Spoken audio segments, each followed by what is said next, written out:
Hi folks, whether you're working your way through the back catalogue still or you're listening to the latest drops, I recommend checking out the latest products that have just been posted in the shop this week. To mark the War of Independence, I've commissioned a limited set of collectible hand-painted pewter figures of Irish revolutionaries. There's 3 designs, 2 of Constance Markievicz and 1 of James Connolly. They are limited, so even if you haven't started the War of Independence series yet, check them out at irishhistorypodcast.ie/shop before they're gone.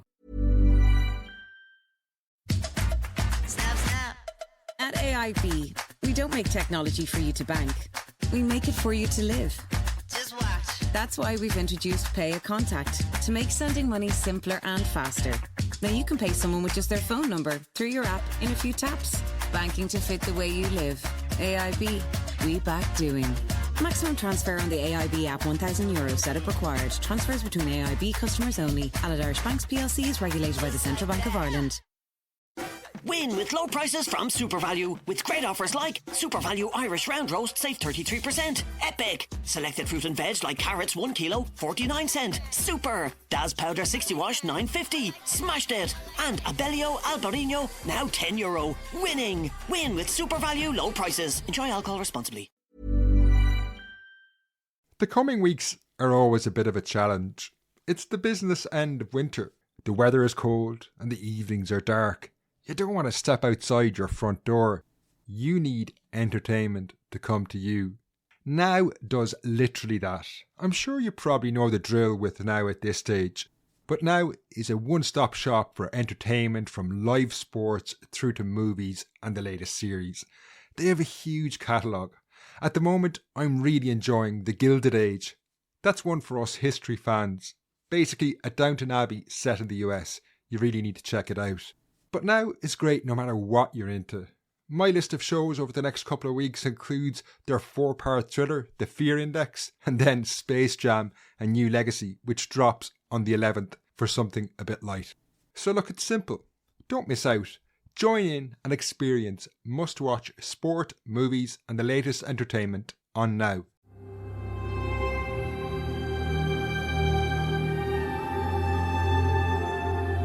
One of my favourite places in the world is the north of Wales. I used to go a lot, several times a year in some cases. It's surprisingly easily done and it's cheap. I'd get up early in the morning, head to the ferry port in Dublin, and a few hours later I'd be in Holyhead. Then, within an hour, I'd be lost in amazing landscapes or exploring some really incredible castles. Northern Wales literally has some of the best castles in Northern Europe. Now, COVID has made all this a bit difficult recently. Travelling is just not the same as it was. So last October, when I had to travel to Liverpool to record a show at the Liverpool Irish Festival, I was determined to get the most out of the fact that Wales was on the route back. Weeks before Shirley and myself hit the road, I took down my trusty map of North Wales. Yep, I actually have an actual map of the region. And I spent a rainy afternoon in September looking for somewhere I hadn't been before. And with a bit of luck, I was hoping that I might be able to record a show. Initially, I was thinking of Fronguk. It's a Welsh village where hundreds of the 1916 rebels were incarcerated after the Rising. And I've never been there. But to be honest, I've spent most of 2021 talking about the Irish War of Independence, so I was looking for something a bit different. Eventually, as my finger trailed south across the map from a town called Denby, I came across a town I recognised, llangollen. It wasn't too far off our route, and I've always had an interest in its Irish connection. To be truthful, I didn't know too much of the detail about the story, but that's often the best place to visit because you find out so much more.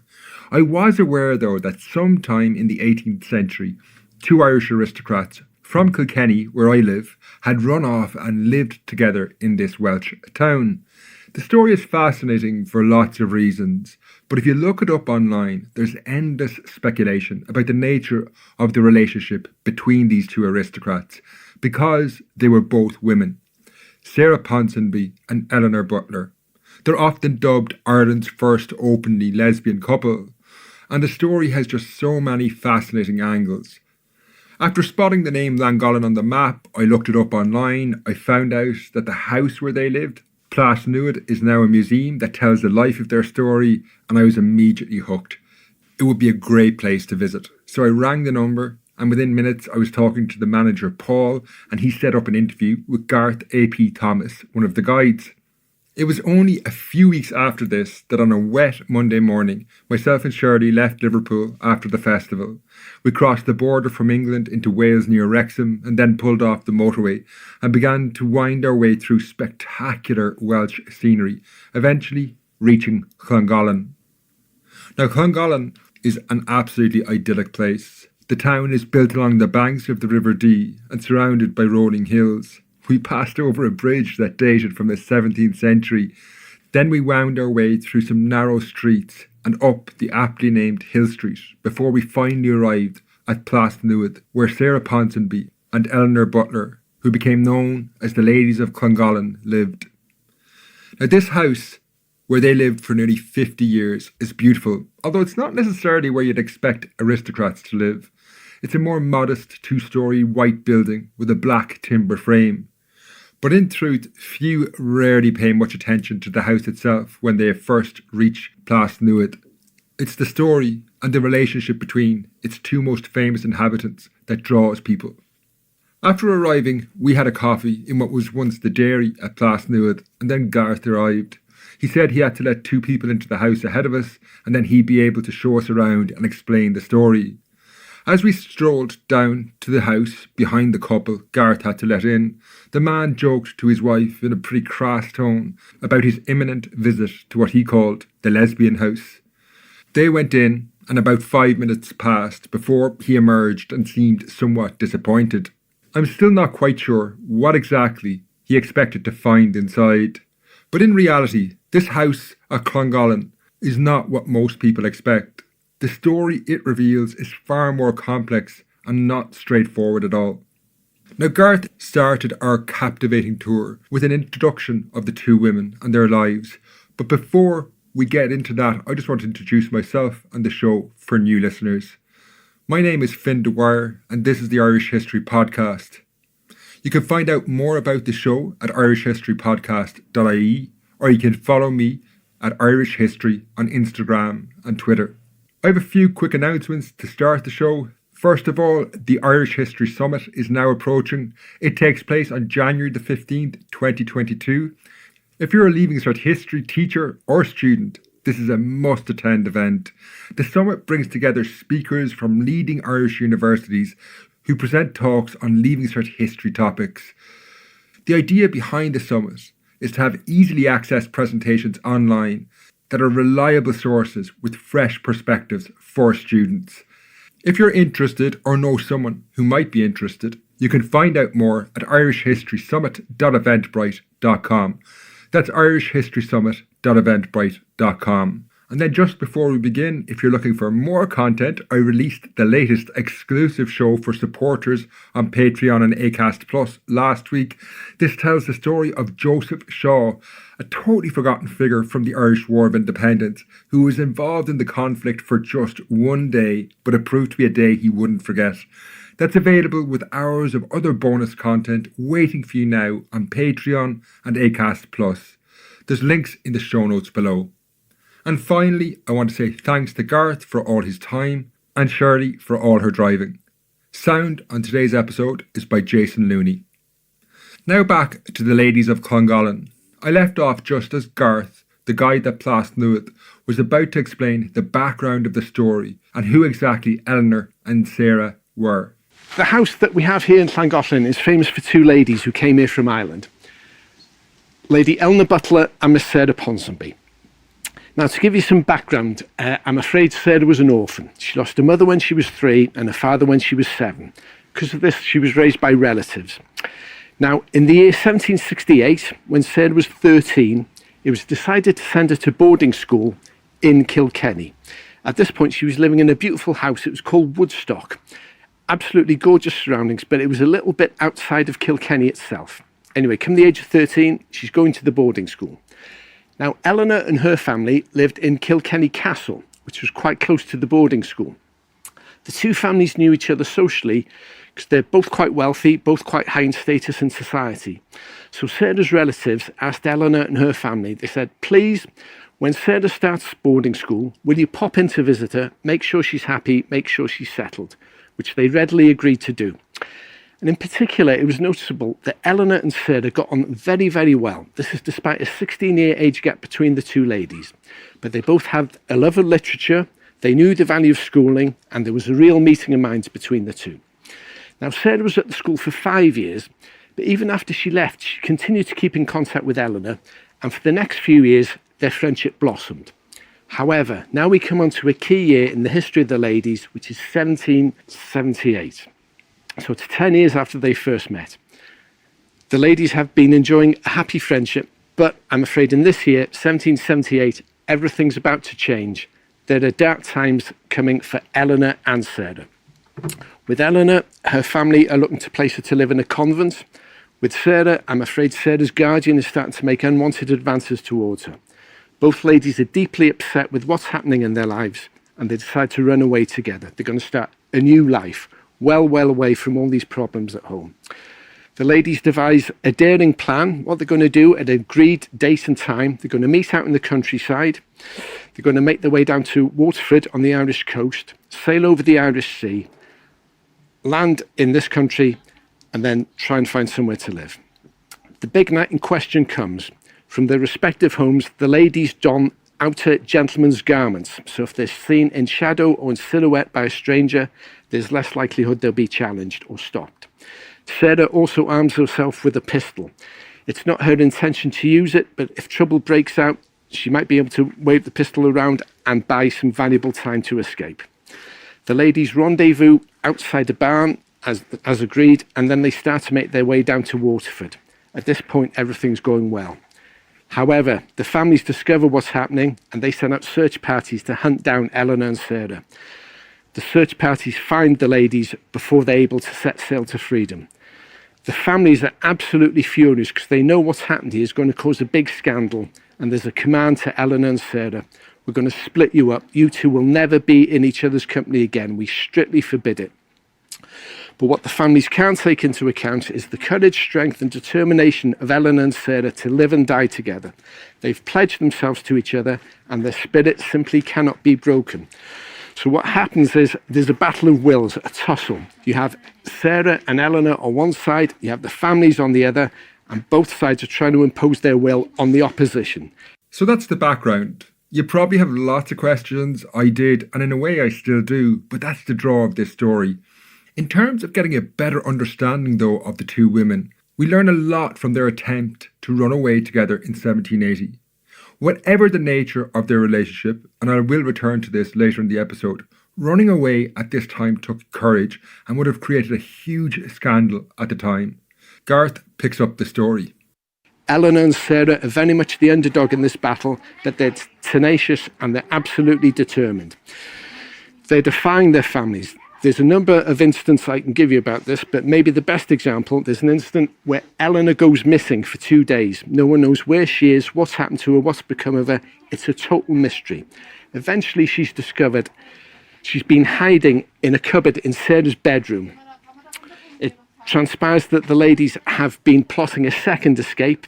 To make matters worse, it transpires that a housemaid, a lady called Mary Carroll, has joined their ranks. She's been secretly helping them. From time to time, she's been coming up with food to keep Eleanor going. Now, given what I've already said, it's no spoiler to say that the two women did manage to leave Ireland. Garth now explains how this finally came to pass. At this stage, the families realise they can't break the ladies' spirit, so reluctantly, they say to them, we're going to let you go. Not with our blessing, but if you want to start this life that you think is going to be so wonderful, off you go.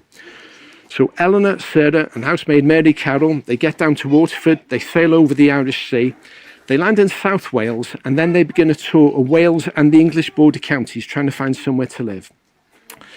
Now eventually they come to Llangollen. The countryside surrounding Llangollen would be very familiar to them. It's very similar to what they know in Kilkenny, lots of beautiful lush green rolling hills. In addition, there's a strong Irish community in Llangollen because the town is a stopping off point on a popular tourist travel route from London through to Holyhead, then onwards to Ireland. So they feel at home here. They decide to make Llangollen their base. But the next question is, where exactly in Llangollen are they going to live? This requires them to go on another tour now, a much smaller tour of Llangollen and surrounding villages. Now, eventually, in 1780, they come to this house here, this house that we now know as Plas Newydd. When they first came here, it wasn't called Plas Newydd, it was called Pen y Maes, which in Welsh means the head of the field, because right in front of the house, which is now a beautiful parterre garden, that used to be a field. So the house was obviously the head of the field. The ladies took it on rent and they decided to change the name to Plas Newydd, meaning new place in Welsh. They felt it would be appropriate. They felt this is our new house for our new life together. By this point in the story, the two women had left Ireland, and I guess their families probably hoped they would just disappear into the Welsh countryside and would never be heard from again. This didn't happen. The story of Eleanor and Sarah has caused consternation. People have heard about these incredible women who dress as men, carry guns, run around the countryside at midnight, defy their rich families. People are very interested in Eleanor and Sarah. Lots of stories start about them, ladies. Now, some of these stories are based in fact, and some of them are totally fabricated. People get to hear about them, and the stories get more and more exaggerated, generates further interest in the ladies, and they get quite a few visitors. Now, the ladies would say to visitors, there's a welcome for you, but if you come to see us, we've got one request. Now, in modern times, this request sounds rather strange, but for what they wanted, and in their era, it was a stroke of genius. They said to visitors, if you do come to see us, will you please bring and donate to us any old oak furniture that you don't want? Give it to us, please. Sounds very strange, but in their time, beautiful old oak furniture, which now would be very valuable in antiques and so forth, people literally didn't want it. The ladies wanted it, and they wanted it for a specific reason. They took a good hard look at this house, and they decided they wanted to create a Gothic look, a Gothic spirit, a Gothic style for the house. And the way they were going to do that was receive donations of furniture. They'd have that furniture broken up. Then they'd take the panels and the carvings from the furniture and they'd use it to adorn the house inside and out. At this point, though, I need to explain more about the house where the show was recorded, Plas Newydd, because the story of the two women is actually inseparable from this building. In many ways, it's a work of art, and it certainly helped me gain a better understanding of their relationship. If the two women were alive today, I could totally see it featuring in an episode of a show like Grand Designs. They used recycled furniture to create this amazing building with a fairy tale feel to it. On the outside, the porch is covered in carvings, and inside the building is very similar. Garth explained more about this. Now, perhaps one of the best examples I can give you of their project is the porch right at the front of the house. The ladies were very proud of that porch when it was completed in 1814. They were so proud of it that when it was ready, they invited friends round to enjoy a porch warming party. But if you take a look at the porch is kept up by 4 posts. Those posts are actually bed posts. So someone donated a 4-poster bed. The ladies had it broken up using their incredible eye for design and imagination. They said, we're going to use those posts in our porch. And throughout the house, you see examples where the ladies have taken tables, chests, chairs, all sorts. It's been broken up. And the carvings and the inlay have been used to decorate the house. Now, the ladies had many famous visitors, including the Duke of Wellington. The poet Wordsworth came, and he was so impressed by the ladies and their incredible story, he felt compelled to write a poem about them. Unfortunately, they didn't like the poem that he wrote, and they felt they could have done a better job because it refers to them living in a low-roof cottage, a low-roof cot, and they thought the house was a bit grander than that, so they were disappointed. Next, we went inside the house. The building is very dark because of all this recycled furniture that's panelled onto the walls. In total, we spent about half an hour inside the house, and there's lots of aspects of day-to-day life on show. While I will return to the story of the ladies, the powder room is just one aspect of this life at the time that's really intriguing. It's almost worth a show of its own, so I have to share this. It's a bit of a sidebar, but you will enjoy it. Win with low prices from SuperValue with a great range in-store and online, like SuperValue Strawberry Kefir, only €2. Epic! SuperValue Frozen Stir-Fried Vegetable Mix, 750 gram, only $1.19. Super! And SuperValue Mature Cheddar Slices, only $1.50. Winning! Win with low prices that compete with anyone. Win with SuperValue. Snap, snap. At AIB, we don't make technology for you to bank. We make it for you to live. Just watch. That's why we've introduced Pay a Contact to make sending money simpler and faster. Now you can pay someone with just their phone number through your app in a few taps. Banking to fit the way you live. AIB, we back doing. Maximum transfer on the AIB app, €1,000. Setup required. Transfers between AIB customers only. Allied Irish Banks PLC is regulated by the Central Bank of Ireland. Now here we are in the guest bed chamber, and we have a powder room. Now the powder room is lost its place in the world today, but if you went back to the ladies' time, many of their visitors would have powdered their hair and trailed clouds of white powder as they entered the house. Hair was rarely washed at this time, so powder probably worked like a dry shampoo. During the 1790s, the ladies had their hair cropped in the fashionable tighter style and continued with this look into old age. They also had their hair powdered, as did their maid, Mary Carroll. The powder closet would have played a big part in the process. Now, to begin, your servant would bring you into the powder closet. Then she would plaster your hair with grease, usually bear grease, or if you were wealthy enough, pomatum.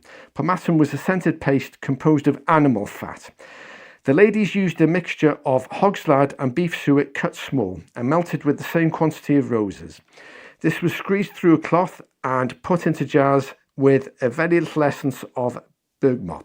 Because of the meatiness of the pomatum, hair became so infested with rodents that beauty books contained special vinegar recipes to rid hair of vermin. We have no record that the ladies had that problem. Before I return to the story of Sarah and Eleanor, I want to create a fuller picture though of the life they created at llangollen. Most of the discussion about the house is focused exclusively on Sarah and Eleanor and their relationship, but there was actually a third woman living in Plas Newydd with the ladies, as Garth now explains. I'd like to tell you a little bit about Mary Carroll, if I may. She was absolutely dedicated to the ladies. Now, back in Ireland, Mary had a very interesting nickname. She was known as Molly the Bruiser. She got this nickname because one day she was having a row with a footman and she totally lost her temper with him. So she picked up a candlestick and threw it at him. And from that day, she was known as Molly the Bruiser. She came over to Wales with the ladies, and she served them with absolute dedication. They were devoted to each other, and in fact, all the ladies, Mary, Ellen, and Sarah, are now all buried together. The churchyard in llangollen. One of the things that stands out most about Mary is even after she passed away, she was invaluable to the ladies. She was brilliant at running a household, absolutely brilliant with handling money. She didn't have a huge amount of money, but when she passed away in 1809, Mary left the majority of her estate to Sarah. Now, this was, as I say, it wasn't a fortune, but it was enough for the ladies to get a 10-year mortgage.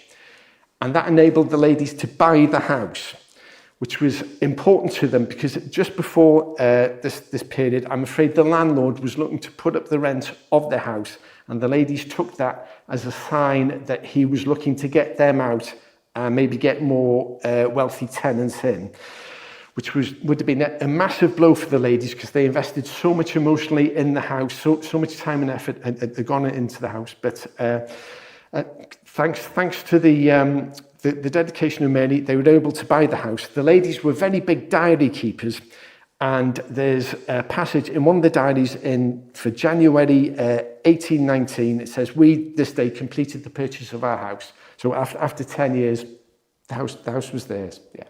Mary Carroll's life was obviously very different to that of Eleanor Butler and Sarah Ponsonby, and this is never more apparent than when you visit her room at Plas Newydd. It's far more Spartan than anywhere else in the house. So we'll go upstairs to Mary Carroll's room now, if that's okay, up the wooden staircases. Now, what would happen with Mary? The ladies would retire around about 9 o'clock. Mary would be keeping on her duties And then when she was ready, she'd come through, she'd wind her weary way up here. And here we are in Mary's quarters. As you can see, it's rather Spartan quarters. There's a beautiful view over to Castell Bran, but apart from that, it's rather spartly furnished. But Mary was a hard worker. She'd be one of the very last to bed and one of the first up of the morning. Now, while I felt it was really important to cover Mary Carroll in the story, ultimately, llangollen and Plasnewid is famous because of Eleanor and Sarah themselves. While the house is fascinating, everyone does want to know about the nature of their relationship. Were they lovers, or maybe just two women desperate to escape their lives who formed common cause and helped each other out? Now, I think it's fair to say by just walking around Plasnewid, you see that there was much more than common cause at work. There's evidence of an intense relationship of one kind or another. Indeed, the house itself is a testimony to this. Garth explained more about how they transformed the house and how it became a shared project and interest for the two women. In 1814, Sarah and Eleanor declared they were seized with oak carving mania. Inspired by the romantic and picturesque landscape in which they lived, they discovered a way to gothicize the house with the lavish use of oak carvings. The carvings are mostly from late 16th and early 17th Jacobean furniture, which was heavily carved, and there were also medieval carvings from churches. Along with individual pieces, cartloads of carvings arrived that year, sent by friends who were clearing out their old unfashionable furniture to make way for the elegant style of the Georgian and Regency periods.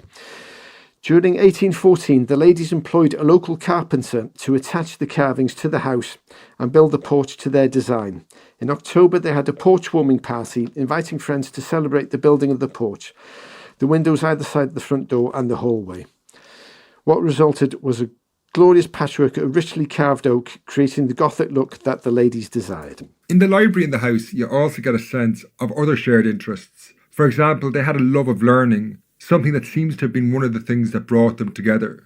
As we can see in the library, the ladies placed big emphasis on books. What brought them together in the first place was their love of books, and they never lost that. When the ladies had money, they would make sure that they invested it in buying books. The books that we have here today are representations of what the ladies had, but they really show how much emphasis they put on books and the sheer delight of reading a book and enjoying and improving your mind. Next, we went to the bedroom in Plasnewid. Garth now gives you a sense of the room. This is the ladies' bedroom. The bed we have here now, that's original to the house, but it wasn't the ladies' actual bed. I'm afraid that's gone, but it does give a representation. Okay, so if it's not clear, the two women did share a bed. Now, while many point to this as clear evidence that Sarah and Eleanor were lovers, there has been constant debate over the issue on and off for 2 centuries. Some have argued that the women shared what might be called a romantic friendship, which, while close and even intimate in its own way, was not sexual. When I asked Garth what he thought about the relationship between the women, he said, Point of view of the exact nature of their relationship, the truth is no one actually knows. What we can say is the ladies lived here very happily together for 49 years, and that's quite an achievement. Some people say they were lovers, other people say they weren't. Now, for what it's worth, the women themselves denied they were lovers, but given that such an admission could have landed them in court, there's a good case to be made that they would have denied it, in any case, for their own safety and security. The precise nature of their relationship has been, as I've said, debated on and off since the 1780s, with some of their contemporaries insisting they were lovers and others denying this was the case. Today, though, some scholars argue that the term queer relationship, basically one that can't be defined using traditional definitions of a relationship, is best, and it allows us to avoid this endless debate which will never be resolved unless new sources emerge. I've put a link to a lecture on YouTube by Laurie Moriarty that explores this in really great detail. It's really excellent. I can't recommend it enough. She delves into all the history, and I think you'll be much better able to make up your own mind after watching that. As I say, there's links to that in the show notes below. To finish today's episode, I asked Garth about what happened to this remarkable house after the ladies died. Fantastic. Well, now in 1876, a gentleman called General John York bought the property. Now, he first met the ladies when he was a boy. He was out riding his horse in the hills surrounding Llangollen. Unfortunately, he fell off his horse. Now, the ladies were out walking and they saw what had happened, and they went to comfort the young lad, and they had a very strange method of doing it. The legend says that they stuffed his pockets with oranges. But whatever, that act of kindness was to be the start of a relationship that lasted for decades, was only broken when the ladies passed away. He thought absolute world of them.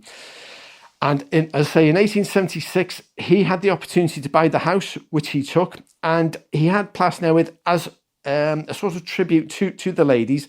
He made quite a few changes to the house, including putting on the Tudor-style black and white that we see here today. That was in keeping with quite wealthy people of the era. As I say, he made quite a few changes inside the house, including the ladies' kitchen. When you first step inside the house, if you turn to the left, we come into what we now know as the oak room. In the ladies' time was the kitchen.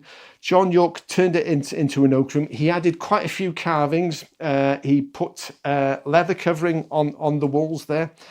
In the ladies' time, the fireplace at the back, that would have been a huge range fire where lots of cooking would have been taking place. In the ladies' time, there would have been access through to the cellar from the kitchen, and then from the cellar out into the gardens where the ladies delighted in growing beautiful fruit and veg. Believe it or not, under glass they even grew pineapples and peaches, but that was a status thing. The majority of the land was given over to what we call more mundane fruit and veg, and the ladies would sell a quantity of their crops, like potatoes and so forth, to get a bit more money in. I want to thank Garth for his time. If you want to visit Plasnewid, there's links in the show notes below. Next week's episode is the last show of the year. Until then, Sloan.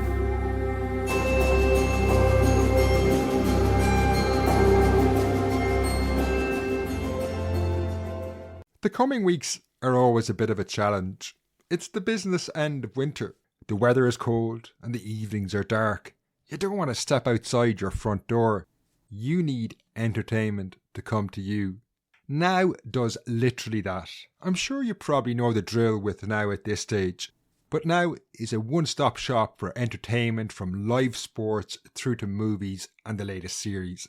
They have a huge catalogue. At the moment, I'm really enjoying The Gilded Age. That's one for us history fans. Basically, a Downton Abbey set in the US. You really need to check it out. But Now is great no matter what you're into. My list of shows over the next couple of weeks includes their 4-part thriller, The Fear Index, and then Space Jam, A New Legacy, which drops on the 11th for something a bit light. So look, it's simple. Don't miss out. Join in and experience must-watch sport, movies and the latest entertainment on Now. Snap, snap.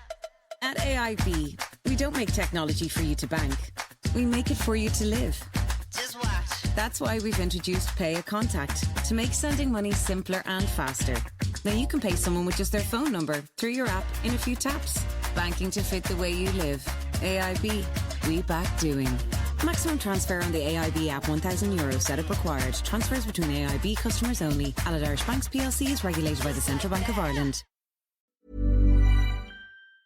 Hi folks, whether you're working your way through the back catalogue still or you're listening to the latest drops, I recommend checking out the latest products that have just been posted in the shop this week. To mark the War of Independence, I've commissioned a limited set of collectible hand-painted pewter figures of Irish revolutionaries. There's 3 designs, 2 of Constance Markovich and 1 of James Connolly. They are limited, so even if you haven't started the War of Independence series yet, check them out at irishhistorypodcast.ie/shop before they're gone.